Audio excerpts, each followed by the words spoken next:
Hi, it's Global Reports on Liberty Television from our Kaduna studios once again, with me, Arthur Brooks.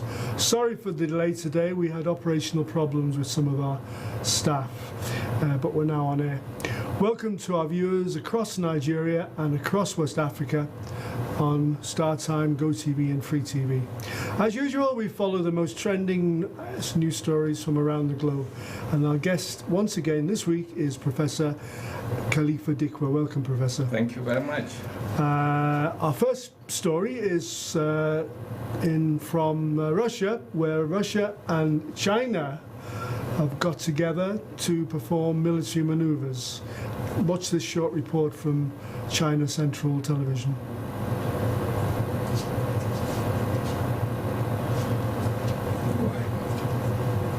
Do we have the report? Air, ground and naval forces from 3 nations, Russia, China and Mongolia. This is Vostok, or East 2018, the largest war games Russia has ever held. This is a strategic drill jointly carried out by elite forces, led by Chinese strategic and tactic commanding bodies in association with Russian armed forces across the border. It has distinct strategic coordinated, real combat and massive scale characteristics. With 300,000 troops, 36,000 vehicles, 1,000 aircraft and 80 warships taking part, Vostok 2018 outstrips a previous military exercise in the region 4 years ago, which was half the size. I've never experienced an overseas deployment on this scale. We used to have military deployments on small scales in China between our domestic training camps. However, it sparked concern in the West, where NATO has criticized Vostok 2018 as a rehearsal for a large-scale conflict, particularly against a backdrop of frosty relations and what the Western military alliance calls Russian aggression in both eastern Ukraine and its annexation of Crimea. Before the war games kicked off, Russia responded coolly, calling them defensive in nature. There isn't even the slightest indication of an anti-NATO direction or aggression. In the exercise, the Russian forces, playing the role of an opponent, never use NATO uniforms or weapons, or use selected English-speaking personnel. The games come as Russia seeks to tighten its regional alliances in all forms. President Vladimir Putin met Chinese counterpart Xi Jinping on Tuesday too, at an economic forum in Vladivostok, aiming to boost mutual economic ties. Okay. This is quite a detour from the traditional military maneuvers where the USA have been heavily involved. Now it looks like China is making overtures and moving towards more cooperation with Russia. This is an interesting development, Prof. Yes, exactly. I'm personally not surprised at all, because this is the time now that it is a new world order. Whether the West enjoys it or not, the thing is, it is now a new world order moving from the West to the East. Again, cooperation without policing. Considering all the countries as equal partners at the United Nations, it means now China joining Russia, even Russia is doing it for the first time after the Cold War, and that involving 300,000 troops, 300 jets, over 80 marines and so on. This is in terms of ship and so on. The thing is, it means now that we are in the East, ASEAN countries and so on, it means a signal to America that you can no longer police the world, you can no longer decide on what happens in Southeast Asia. You cannot decide the fate of close members of ASEAN like Japan. Eventually, Japan. Yeah, Japan is also going to move. Exactly, Philippines, the Korea.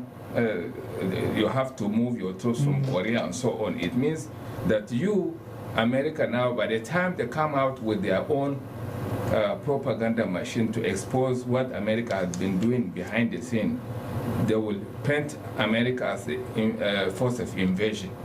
And that also sends the same message to other European countries with troops in Africa. For instance, France too must have something like that, because France has troops all over without even curtailing the wars and so on. In Rwanda, you see what happened, Democratic Republic of Congo, Nigeria, and so on. It means Africa of Niger, America, Donald Trump said it, he will pull his own troops. It but the thing is, Prof, the Americans are also estranging their traditional allies like exactly Britain, France, Europe generally. Even AU, European Union itself said, Germany said it, France said it. And this could cause the breakup of NATO. Well, even so, NATO may become a totally European enterprise. It will be irrelevant because all those forces will eventually join a force that will not invade. In fact, with Donald Trump saying they are not contributing enough funds and so on, America is not going to pay anything. It means alienating the traditional allies.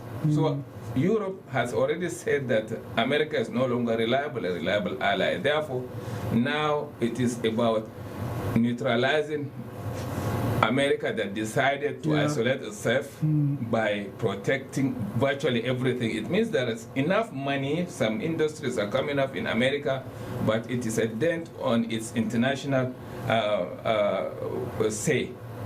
America may no longer be able to decide because it has pulled out of multilateral agreements like the Iranian nuke. The same thing with the environmental thing that was of Paris. The Paris agreements.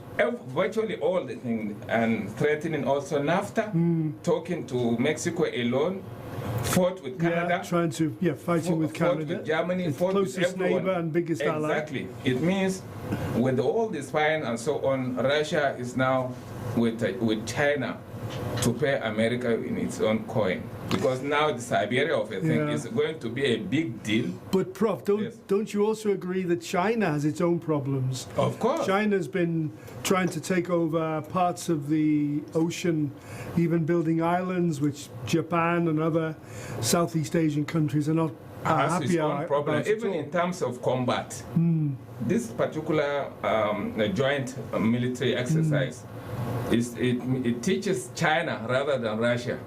China is going to learn from Russia, which has a lot of experience in terms of combat. It's not like America. Russia is just next to America. China, in terms of combat operation, United Nations forces and so on, China is learning. America was using military force to subdue the world. China is using economy and openness. A mixture of a particular ideology. America says capitalism alone. China says welfareism, socialism, communism, and capitalism all put in one pot. Really, is China? Can you see China still as any communist? No, it will not work. Only in theory. They are dead. Communism dead, socialism dead, and so on.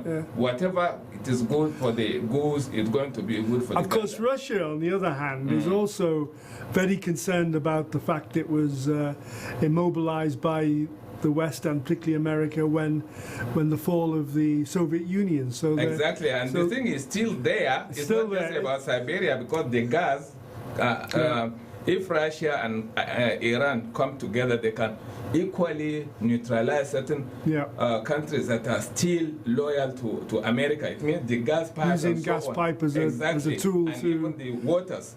Dominate. With the construction of a port in Djibouti, for instance, this is a big deal in international trade and so on. It's not a small thing. And then I think Arthur Brooks, the thing is, it is for America to now come back of this shell is different. Again, economists are already saying the economic meltdown of September 2001 2008 has not gone. It is likely to happen again. It means the few people, 1% that Senator Bernie Sanders always refers to, enjoying over 90% of the resources of the world. It's true. The people have sat up now and said enough. Americans are always indebted. These credit facilities and so on. Virtually everyone is a slave of dollars in America. And that, again, it means it's not only about moving America out of its own uniform, police uniform. It's also about saying the truth. It is not about we are going to do this without doing it. And again, it is going to say Japan now. Prof, I'm not convinced the truth is also coming from China, from Russia. No, I think countries like Nigeria, Africa shouldn't put everything, all the eggs in one basket. It means allowing other European countries to compete with China again if they can do so. After 58 years, haven't done enough. Now they are free now to even overtake China. They are free. And secondly, with this particular thing, it is not going to be limited to road and belt or China, Russia. The two Koreas eventually will come together and understand each other, and they will expose the devil in between. Maybe yes. The devil then being Philippines America. will come. Japan will eventually come, not only as a country, but also as a currency. Yen will go to the market to have an influence. Euro may go to the market, and then yuan of China. Dollar that is based You're very on paper. optimistic, Prof, but I do agree that people are rethinking their modalities now. They're trying to move America out of the system. Mr. Brook, I have to be optimistic because China within 30 years has been able to move 700 million out of poverty. Amazing. More than half of its population. It's a big deal. That's what the kind of thing we want our countries to do. Yes. Exactly. So if you have the basic things where you shouldn't be afraid of immigrants. You shouldn't be afraid of what happens at the border. We shouldn't be afraid of insurgents here and there. Only when there is no good governance, when people do not have hope in their own country, then there is likelihood of allowing a few devil's advocates to even sabotage. Which comes back to Nigeria. Yes, I don't know whether we got time to discuss Nigeria. Let's just look at a few seconds of a report from Channels TV about the recent events in, what's the name of the town? IDP in Gudumbari. Gudumbari, Bali. Gudumbari. Let's watch this. Just a short burst, a short sequence of this. News of the attack on Gudumbali town of Guzamala local government area of Borno State filtered in on Saturday as residents of the village stormed the state capital, Maiduguri.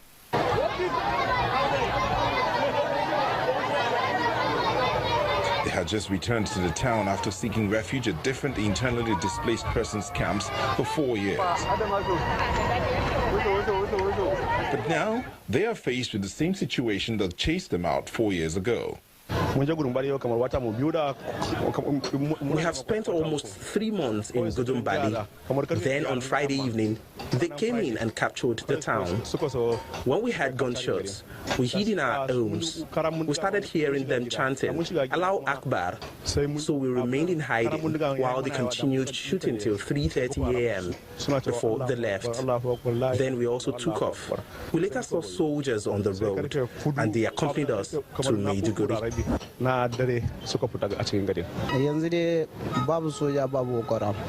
Right now, there is neither a soldier or Boko Haram in our village.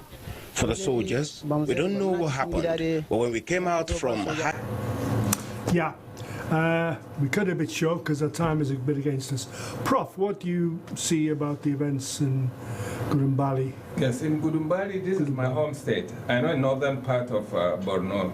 You imagine that since independence, since the creation of the state, 76, you know, apart from Maiduguri until recently, apart from Maiduguri, the state capital, and Bama, and perhaps along the way in Benishek, there was no electricity. Right now, the IDPs that have been asked to go back, again, you see, there's no way you can ask people to go back when there's no way of communicating. There's a lot of handicap. Any abnormal movements, the people cannot communicate with anybody. What is it? Network problems or communication is not there. Telephone is not there. And I always say that before asking them to go back, go and ask the NCC, National Nigeria Communication They must find a way of having wireless communication with the people so that abnormal movements can be reported to the security. They are overwhelmed. And again, going back again, all these constructions that are being taken and so on, it means these boys will go and destroy it. These are maniacs behaving like lunatics.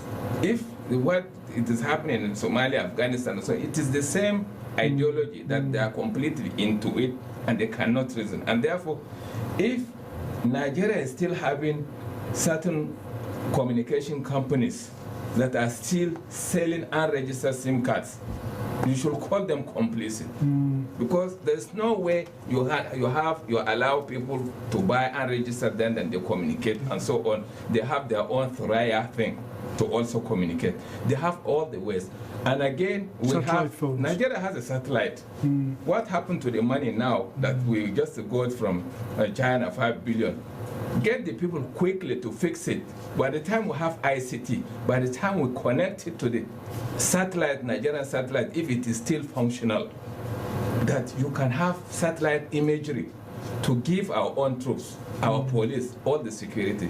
Today we are suspecting that a private satellite company, a private satellite company is giving the insurgents imagery and even the position of our troops, so that they attack. They can go. They can, the way they invaded Gudumbari, they can do it to Kukawa.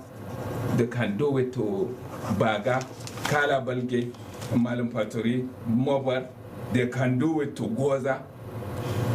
They can do it to Bama, the peripheries, because communication is not there. The basic things are not there. Again, the authority, Northeast Development Commission that President Buhari signed into law, has not even started. So unless we have enough communication, and then the state governments of the Northeast should be able to give the basics for people to feel confident, and then dialogue with these boys. Force will not work alone. Dialogue with them, find a way of talking to them, let them abandon this ideology. The third is that we are suspecting some politicians of benefiting it. Yep. Not only politicians, even the military are also making it an ATM. ATM that if it ends, the money will not come. Imagine a distance of less than 120 between Maiduguri to Ngala local government going through Dikwa, my native town. And sometimes they pay up to 200,000 per truck. Wow. So the military are now becoming customs. Custom is illegal to charge people within the country. This is, what, 2 years after President Buhari said exactly. the insurgency was over and defeated. And then when you ask again, the military sometimes, all this welfare and so on, they don't go. Sometimes they enjoy it so much that instead of moving from 6 months, go back to other places in terms of swap. They stay there for 3 years, 4 years. And that now the people, now inflation is increasing, that you cannot buy fish from Baga, moving it to Maiduguri and then being charged along the road by soldiers in uniform, and then to keep the same price. So there is something big, and that I implore that the service chiefs should sit up. If there is money that is not coming from the Ministry of Finance, they should be able to bring out the money and pay their own soldiers. They should leave us alone. This is not their job.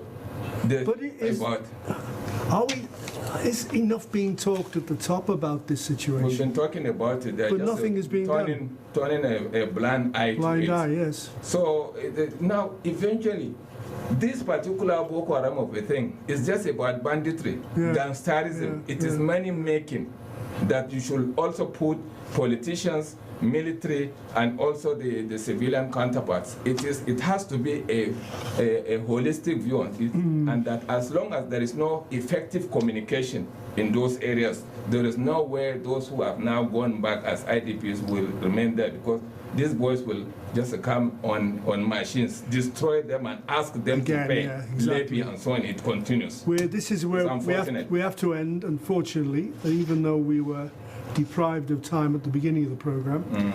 We have to end on time. And points out again we need more time. No, we need more time. And then, lastly, the state radio and television of Borno State, where Gudumbali is, should be national. They should put it on national, on the satellite, for people to say their story. Prof, thanks very much for being on the show. Thank you very much. Time is once again against us. Thank you to my guest, our cameraman, our crew. And this is Arthur Brooks signing out. Join me again next Wednesday. Have a fantastic week. Keep watching Global Reports. Keep watching Liberty Television.